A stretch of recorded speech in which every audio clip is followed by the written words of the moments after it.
The roast on the dinner table was getting cold, but no one seemed to care. My family was too busy talking about how I had failed, again.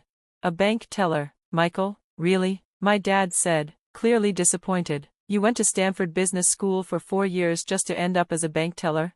I took a slow sip of wine, the expensive bottle I'd brought that no one had even mentioned. At 32, I'd learned that staying quiet was often the best way to get through these Sunday dinners. Your brother's becoming a partner at his law firm, Mom added, and your sister just closed a big real estate deal in Miami. Of course, James and Sarah, Mom and Dad's pride and joy, James with his fancy law job, Sarah with her booming real estate career.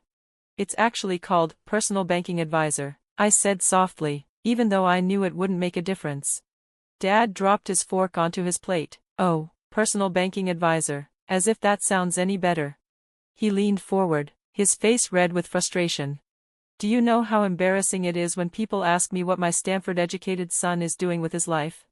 Yes, I did know, especially since the people asking were often board members of First Atlantic Bank, where I worked. What they didn't know was that I secretly owned 71% of that bank, hidden behind layers of companies and investments. Robert, maybe we should stop. Mom tried, but Dad kept going. You're a disappointment, he said, pointing his fork at me. We spent all that money on your education, for what? So you could throw it away? I thought about the loan request sitting in my office downtown. It was from my parents, asking the bank for help with their failing business. They had no idea I was the one who would be reviewing it. I'm doing fine, Dad, I said quietly. Fine, he laughed harshly. You live in a tiny apartment, drive a beat-up old car, and work some low-level job at a bank. The tiny apartment was actually a luxury penthouse I owned under another name. The car was old on purpose, to keep up the act. They didn't need to know any of that, not yet. At least James and Sarah are going somewhere, Mom said. They're building real careers. I thought about James's law firm. I'd bought it 6 months ago, without anyone in the family knowing. Despite what they believed, James wasn't anywhere close to becoming a partner. You never think big, Dad said. You always play it safe. You never take real risks.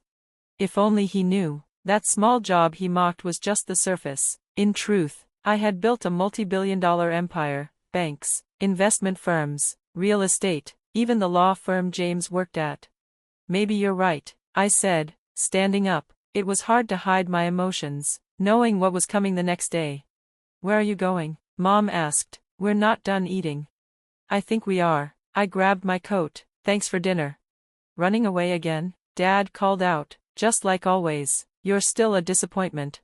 Yes, you've said that plenty of times. I paused at the door. You might want to keep your phone close tomorrow. Banks have gotten a lot stricter with loan approvals. They looked confused. That look almost made me smile. Almost. I finally turned to my parents. I have a full report on your company, the missed payments, hidden debt, and all the problems you left out of the loan application. We can explain, Dad began.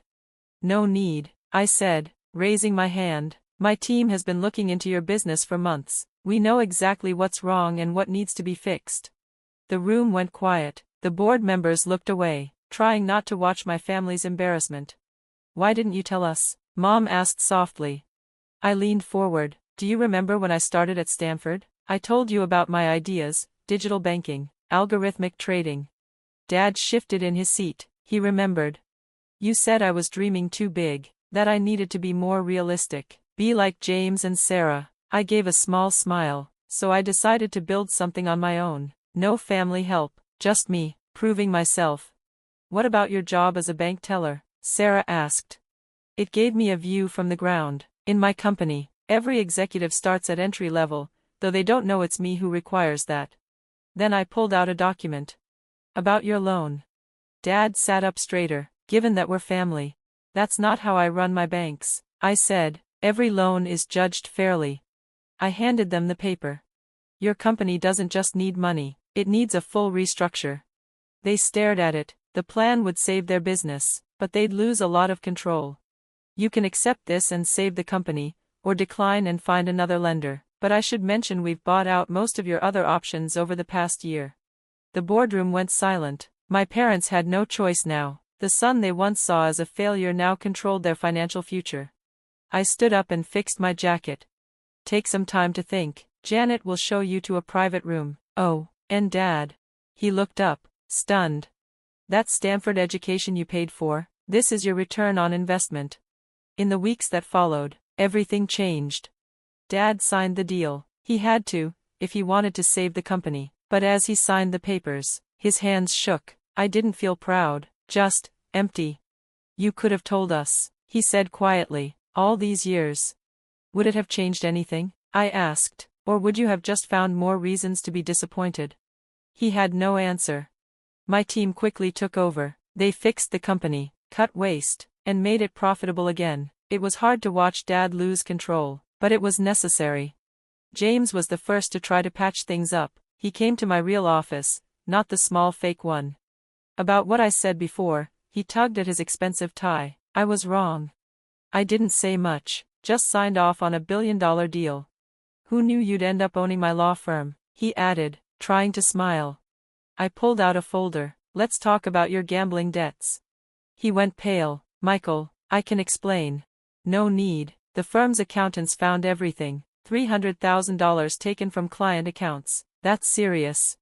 Please, if this gets out, my career is over. You'd lose your license, might even face charges. I let him sweat for a moment. But the money's been repaid anonymously. The partners agreed to keep it quiet, if you transfer to our Singapore office. Singapore? He repeated. A fresh start, no casinos. Take it, or face the ethics board. He took the offer, of course. Sarah came next, angry and smelling like a perfume ad. You blocked my real estate deal. I protected the bank from a bad investment, I replied. The Miami market is unstable. Your numbers didn't add up. But I'm your sister. That's why I had to be extra careful. No favoritism. She left furious, but she came back a week later, with a better project. This time, the numbers worked. I approved it. No shortcuts, no special treatment. Tough love works, sometimes. Mom was the hardest. She came to my penthouse one evening, her eyes filled with tears as she looked at the view. I used to worry you'd never reach your potential, she said. All that time, I was going beyond it, I replied, just not the way you expected. Why didn't you tell us? I handed her a glass of wine, the same kind I brought to that awkward dinner long ago. Remember when I was 10 and won that math championship? Instead of celebrating, you and Dad just started talking about the next competition, what would look good on college apps. She nodded. Every win came with more pressure. We just wanted you to succeed, she said. No, you wanted me to succeed your way, on your terms. She said nothing. So I built something on my own, something that could stand on its own success or failure. And now? Now, we figure out how to be a family without always comparing, without trying to win at everything. The changes came slowly. Dad's company grew again. He learned to let go, and be proud anyway. James found peace in Singapore, got help for his addiction, even fell in love. Sarah's project succeeded. This time, she earned it. She even started mentoring others. Mom finally learned how to support without pressuring. And me? I stepped into the spotlight. For a while, the press loved the story of the secret empire, but eventually moved on. 6 months later, we had Sunday dinner again, this time at my penthouse. It felt different, more real, less judgment.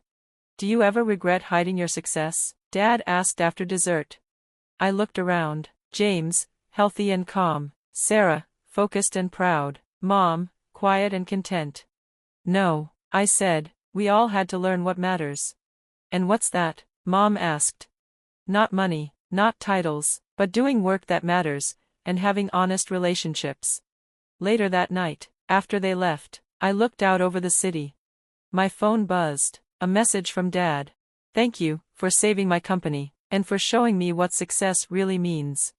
I smiled. From disappointment to this moment, what a journey. Sometimes the best revenge isn't revenge at all. It's choosing to stop keeping score, and start building something better. Even if it begins with $1 billion bank.